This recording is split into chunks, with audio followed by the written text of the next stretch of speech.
En parlant de Ramadan, il y a un truc qui me revient à l'esprit, et d'ailleurs la dernière fois on avait lu dans ce livre, c'était l'importance du sahour. Et je sais que toi tu nous disais souvent qu'il faut absolument pas manquer le sahour, etc. Et par rapport à ce qu'on a lu, est-ce que tu peux nous faire un petit résumé pourquoi c'est important le sahour? Le Ramadan est en lui déjà très important. Mais dans le Ramadan, il y a des moments magiques, des moments de fête, des moments où tous nos péchés peuvent être effacés. Dans chacun des jours du Ramadan? Chacun des jours et chacun des moments, mais surtout dans le sahour. Quand on se lève le matin, déjà, premièrement, on peut commencer par faire un tahajjud, ce qui est tout bénef. Bah oui, on n'a pas besoin de se lever exprès pour faire le tahajjud. On se lève déjà pour le sahour. On se lève, on prend notre ablution, on fait notre tahajjud et on commence à manger. On doit se forcer un peu. On doit se forcer, pourquoi? Et dans notre intérieur, on doit avoir on doit être un peu inquiet ou avoir peur de ne pas pouvoir finir la journée et de rompre le jeûne. Évidemment, ça n'arrive pas, mais on doit avoir cette peur-là, donc... De ne pas satisfaire Allah, finalement. Et de ne pas satisfaire Allah. Il faut avoir cette peur-là. Il faut se forcer pour manger à Sahour. Mon père me disait, ceux qui se forcent à manger beaucoup à Sahour, et qu'ils devenaient à mourir de suralimentation, gagner autant de sévap qu'un martyr. Mais j'ai dit, papa, pourquoi mourir d'avoir beaucoup mangé, pourquoi on aurait autant de sévap qu'un martyr? Il me dit, ça c'est parce que ceux qui ont peur de décevoir Allah se forcent à manger et Allah il voit ça, cette attention. Effectivement. Donc, se lever le matin et bien manger, équilibré, pour pouvoir tenir le plus longtemps en bonnes conditions. Plus on sera dans des bonnes conditions à faire notre jeûne dans la journée, plus on satisfera Allah. D'ailleurs, à ce propos, il y a un autre hadith qui me vient à l'esprit. C'est le hadith où on dit qu'une personne ne se rendra pas compte de ce qu'il a mangé, 1 au sahour, 2 au iftar, et 3 avec ses frères et sœurs pour une meilleure cohésion.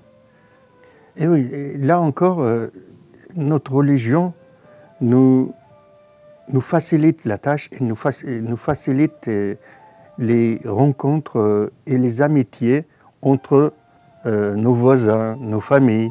Il faut profiter pendant le Ramadan d'inviter nos familles, nos voisins, nos amis, car toutes les personnes qui viendront rompre leur jeûne chez nous garderont toutes leurs sévap, mais nous-mêmes, on aura autant de sévap qu'ils ont gagné dans leur journée. Eh ben, c'est tout bénef pour tout le monde. C'est tout bénef pour tout le monde et ça améliore aussi notre relation avec notre entourage.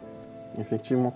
J'ai lu beaucoup de livres ces derniers temps, justement, où on voit que l'islam apporte une importance particulière aux relations, à la société, aux liens qu'on peut tisser avec les autres personnes.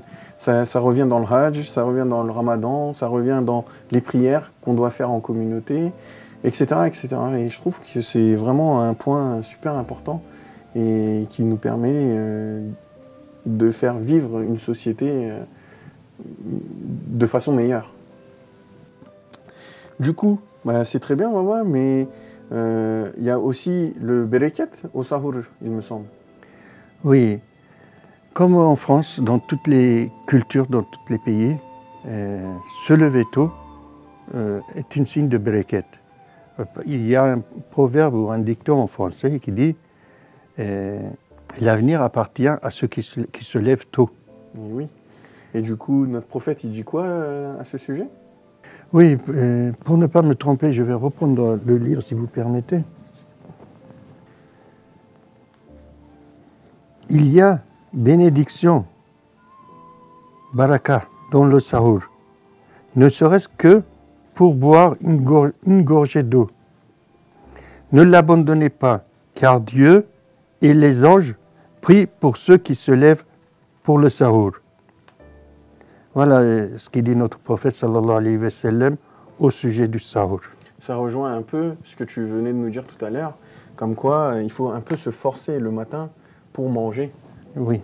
Donc là, notre prophète, il nous dit, même si c'est un verre d'eau, il faut se lever le matin. Il faut se lever le matin et le repas du matin, il y a un moment magique. Et là, je voudrais m'adresser aux parents.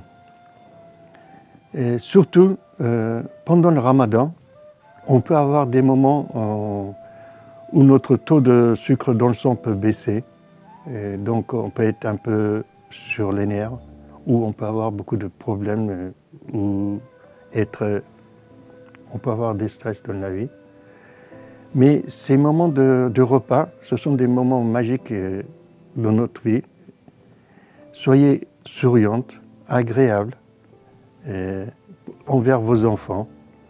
Car si aujourd'hui je suis là, ce n'est pas pour tout ce que je sais ou je peux vous raconter. Je pense que mon fils Yavuz a la nostalgie des périodes, des moments qu'on a passés ensemble quand il était petit. Car quand ils avaient 7-8 ans, ils se levaient, ils mangeaient avec nous, ils faisaient autant de jeûnes qu'ils pouvaient, et ils rompaient leur jeûne s'il le fallait. D'ailleurs, Baba, tu nous parlais que toi aussi, tu voulais te lever quand tu étais petit au sahour avec ta maman, non? Oui, et je m'en souviens, quand j'avais 6-7 ans, et je dormais avec ma mère, et je le suppliais, s'il te plaît maman, réveille-moi au sahour. Mais pourquoi tu le suppliais autant que ça? Il y avait quoi à manger? Déjà, je pensais que Allah, il nous donnait beaucoup de sévap, et c'était un moment magique, et il y avait des bonnes choses à manger, et je voulais absolument me lever. À vrai dire, je ne sais pas, la vraie raison c'est quoi? C'est peut-être la magie du ramadan et du sahour, justement. C'est la magie. Alors ma mère ne voulait pas me réveiller. Alors un jour j'ai eu l'idée d'aller trouver une épingle et de m'attacher mon pyjama avec le pyjama de ma mère.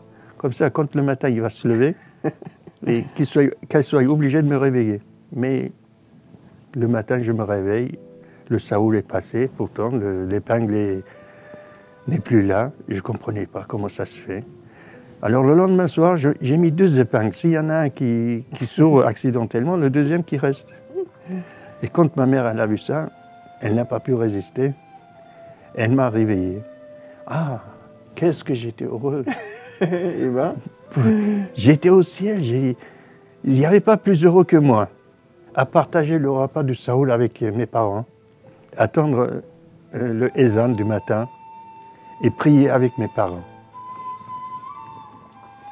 Ce sont des moments inoubliables. ah bah oui, c'est les moments les plus importants de notre vie, que ce soit notre vie familiale que notre vie religieuse. Eh bien super, Baba. Merci de nous avoir partagé tes anecdotes,